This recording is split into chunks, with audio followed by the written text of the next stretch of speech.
the Browns aren't done yet, and they've retooled, they've revamped. They're hoping to get more out of Odell Beckham Jr., and they need to get more out of their quarterback, Baker Mayfield. He's the subject of this segment. And when I saw his name on the rundown for today, I thought, surely Chris didn't drop him all the way to number 33 on the Chris Sims top 40 quarterback list. And let's just be clear on that before people in Cleveland lose their minds. This is not a setup for the graphic of the Roger Goodell evil twin brother Chris Sims and number 33 Baker Mayfield. No, number 33 is coming up later this hour. It's not Baker Mayfield.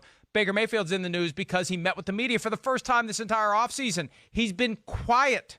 He has chosen that approach. He has chosen to zip it, to say less. Remember last year he had a couple of interviews he did that created some noise and some controversy. He took shots at Daniel Jones, if you recall that, in a GQ interview. He explained his new approach yesterday when he met with reporters via video conference as to why he has chosen to say less, not more, in 2020. Here's some Baker Mayfield. Just time to work. It's time to do our thing instead of talking about it. This is the first media thing I've done, just because there's no need to be talking about it. It's just time to go do it. And right now it's, kind of moving in silence, which is fine with me. That's how I used to do it before getting on a bigger stage. So I'm happy to get back to those roots. And like I said earlier, get back to the fundamentals to where I can accomplish the goals when the season comes around. Moving in silence. I like that phrase. Reminds me of the old Cars song, Moving in Stereo. That's before your time, Chris. Do you like the idea that Baker Mayfield is now moving in silence as opposed to saying a lot of things that he ultimately has to possibly explain away or otherwise put back in context? I do. I think it's the right approach. For a guy that's coming off a year that was a little all over the place, yeah, let's get back to the drawing board. Talk is cheap. It's about results of the league. He knows that. This is why it's really easy to root for the Cleveland Browns. And I find it very easy to root for Odell Beckham Jr. and Baker Mayfield and Jarvis Landry. Now, there hasn't been a lot of talk out of that team at all this year, really. And I think Baker Mayfield, he was probably a little humbled by the way he played last year, the attention, the fact that they didn't deliver, all of those things. But, man, listen, we showed John Dorsey here to start the segment. John Dorsey, hey, one of the reasons we're sitting here talking about Cleveland is still because of him. He put together a team that's got a lot of talent. And they did a good job this offseason adding to that talent and making it a more complete team. So I don't want to take anything away from some of those guys there, Andrew Berry and people like that. But I am excited about, Baker Mayfield and the Cleveland Browns this year. First off, I think he's, in a lot of ways, as a leader, as a quarterback, he's wise and mature beyond his years. And I think that's why they drafted him at number 1. Listen, did he spout off to the media every now and then? Would I rather not see him do that? Yeah, okay. But I do think this is a guy that's ultra competitive and loves the sport and tries to hold himself to a high standard too. And he is young and he's made a few mistakes here and there, but nothing to where I think it's glaring or egregious. I can't reconcile your statement that he's wise and mature beyond his years when he does have these periodic flashes of coming off as a spoiled brat, like he did last year with Tony Grossi when he did the walk-off because he didn't like a question that Tony Grossi had asked him. And there have been other occasions where we've seen that competitive nature emerge as just the kind of behavior we don't want. And we find ourselves, I think, making excuses for him because we think he's got the potential to be a great quarterback. We like the fire. But there are times when he can be a jerk. And I'm never a big fan of making excuses for people who from time to time act like jerks, although I from time to time act like a jerk, and sometimes people have to make excuses for me for that. I still don't like having to do that. I like grown men and women to be responsible for their own words and deeds, and I think at times he does need to mature. So I don't know that he is mature beyond his years. I think he needs to mature. I think he needs some of his personality to catch up with where he is as a quarterback from the standpoint of he gets it on the field. He needs to get it completely off the field. And what he's done this year, choosing to stay away from talking, it may be a bit of an extreme reaction, but it shows signs of maturity and growth. So I think there's something encouraging to that. Well, yeah. And, when I'm talking about mature-wise, I'm talking about the way he leads, the way he holds himself to a standard. I was there at training camp last year.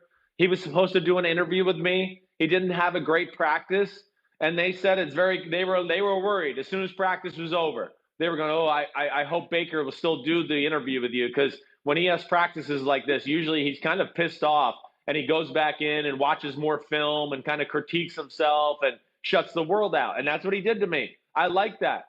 Is he a little hot-headed and emotional and afraid to, or not afraid to speak his mind?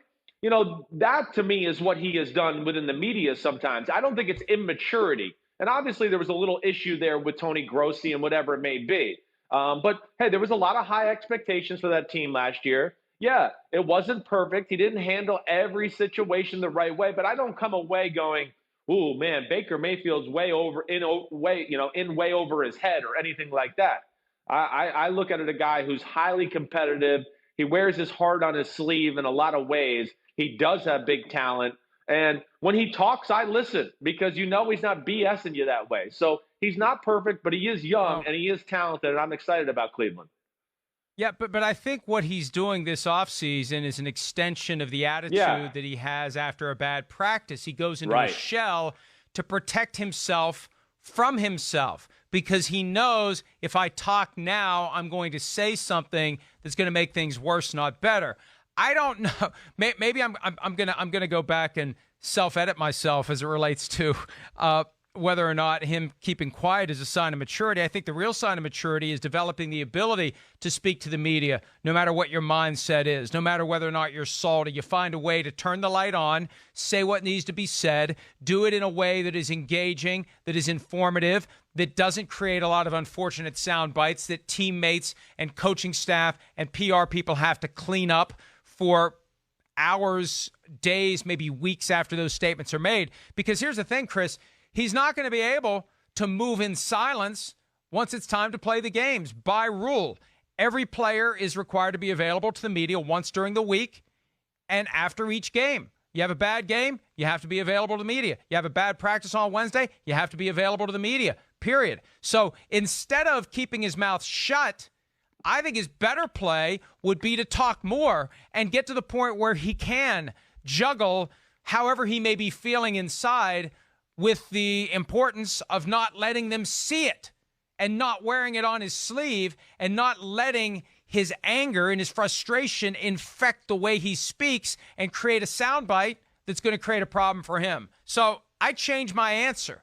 I think it's a mistake for him to be moving in silence. I think he'd be better served if he continues to work on balancing how he feels versus what he says. Well, he'll get plenty of chances to talk once they start training camp and everything like that. I understand, but the point is, if he shuts up for 8 months, you need those reps, right? I mean, you've seen what it means for us in this business. The more reps you have, the better you are. You hit your ceiling, whatever your ceiling is, whatever low ceiling we each have on our broadcasting abilities, you get to that ceiling by doing it over and over and over again. My point is, by him sticking his head in a shell all offseason long and doing only one so far media availability, I don't know that prepares him to handle the frustration that may come from a bad game against the Steelers or another Myles Garrett moment where, remember, right after the game, it was Mayfield who was calling Myles Garrett out and setting a narrative that really wasn't all that fortunate for Myles Garrett. So, but it was the truth. I mean, he said it. But sometimes you don't. Sometimes in football, you don't tell the truth. Sometimes you find a way to say something that answers the question, but you don't wear your heart on your sleeve. Now, look, we prefer it for our purposes when people are completely candid and say things that may not be to their best interest because it gives us stuff to talk about. But the best people with the media are the ones who find a way to give answers that are plausible and credible, but not necessarily candid. He was too candid in that moment when he called out Myles Garrett. Well, yeah, okay. And hopefully those are things he can learn from a little bit. I don't want him to lose that part of him, though. You need to be more objective with Baker Mayfield and the Browns. You are biased for them, Chris. This is me trying to help you. You have a bias for the Browns, for Odell Beckham Jr., for Baker Mayfield. You need to learn to be more objective about this team. You're missing what's right in front of your face. This is a bunch of guys who are immature. They haven't accomplished anything yet, and they need some tough love, not excuse-making, to get to where they need to be. Well, yeah, okay. Well, get a damn coach in there to give them some tough love and teach them how to be pros. That's not their fault either. Again, the culture that was in Cleveland and really the culture that we see now or anything positive is really created by Baker Mayfield. So I think that tells you a little bit about what kind of man he is in a lot of ways. again, I know he's not perfect. He is young. He is learning a little bit. But I think the things like him walking off on Tony Grossi, I don't like it. I didn't like it at the time. I said that. We said that on air. I'm just saying for a young quarterback in that way, it's not the worst look in the world to me. And I understand what you're saying about reps, but he's trying to be mature in the way of going, okay, talk is cheap. Let me get my reps on the practice field, and I'll have plenty of time to show people what I got that way and talk when the season starts and everything that way as well. I just think this is a group of guys that's highly motivated. They were in a tough situation last year with a coach that was in way over their head. And Way over his head.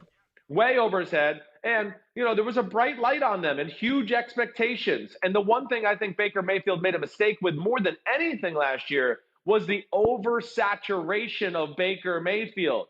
Too much talk, too many commercials. It was like he had already won 2 Super Bowls. So I like that he's kind of gone back into the cave here, and he's going to start going, just let me get to work and go that way. And it seems like that's all of Cleveland's mindset right now, which is, I think, refreshing. I am biased. I understand that. They're easy to like. I want to like them because I like the way they handle themselves and the way they play the game.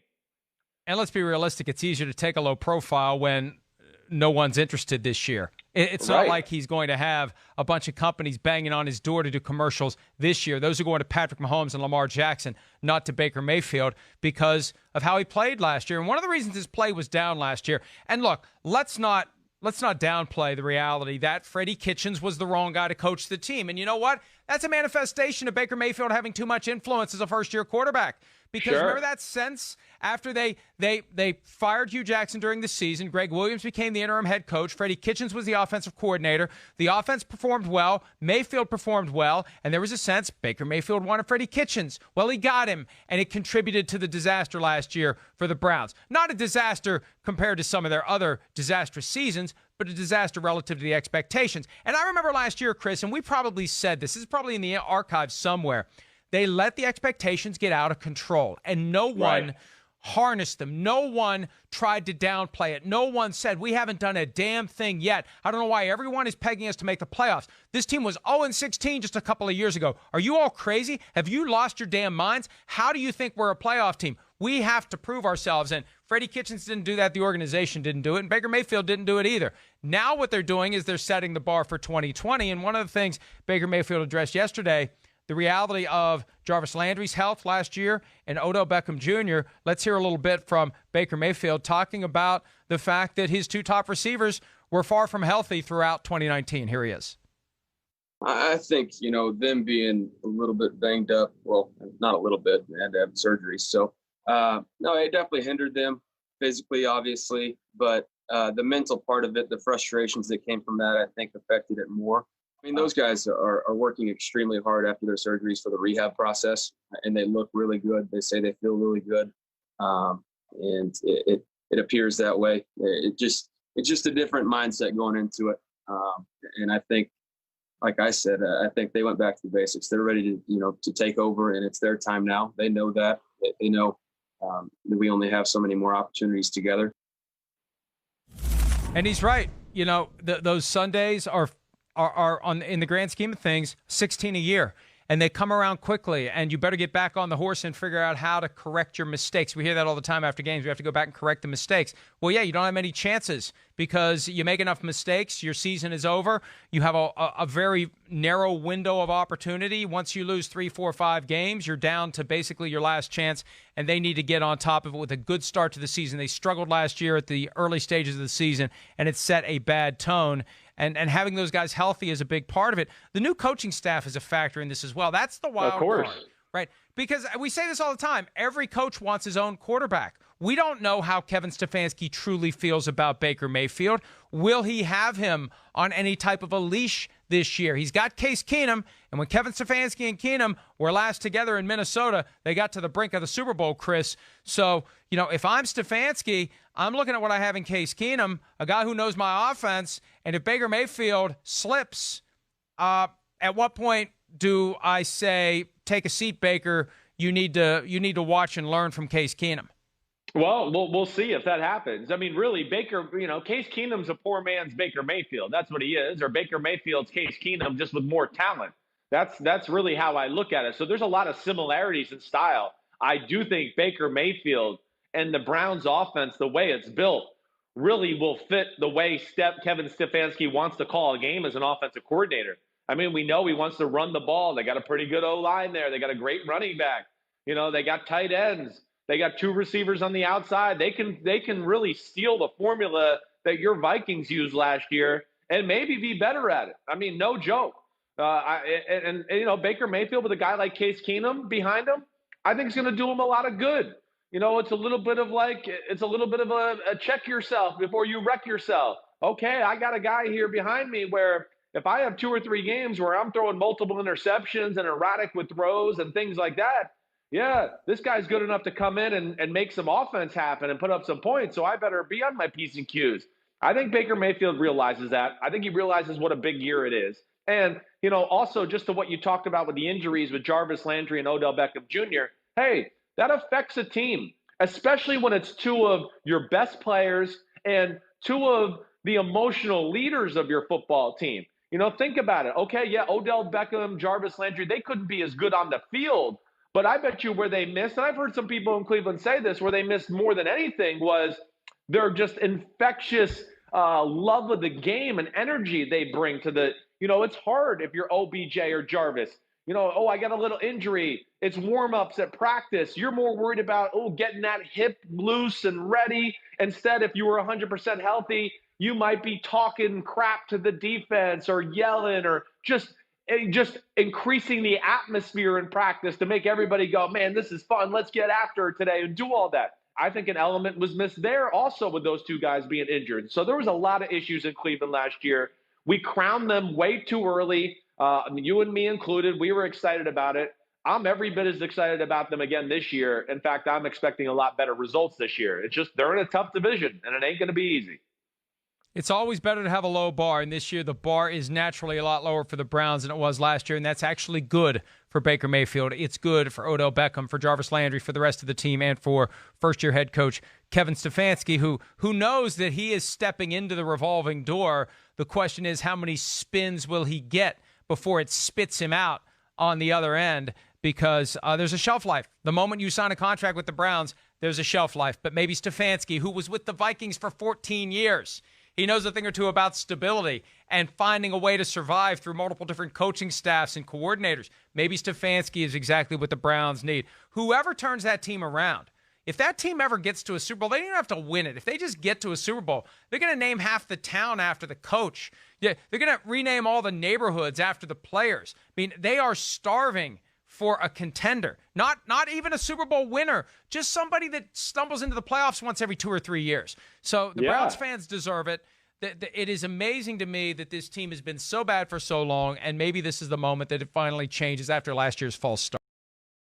Hi, I'm Mike Tirico, and thanks for watching. Make sure to hit subscribe for the latest news and highlights from NBC Sports.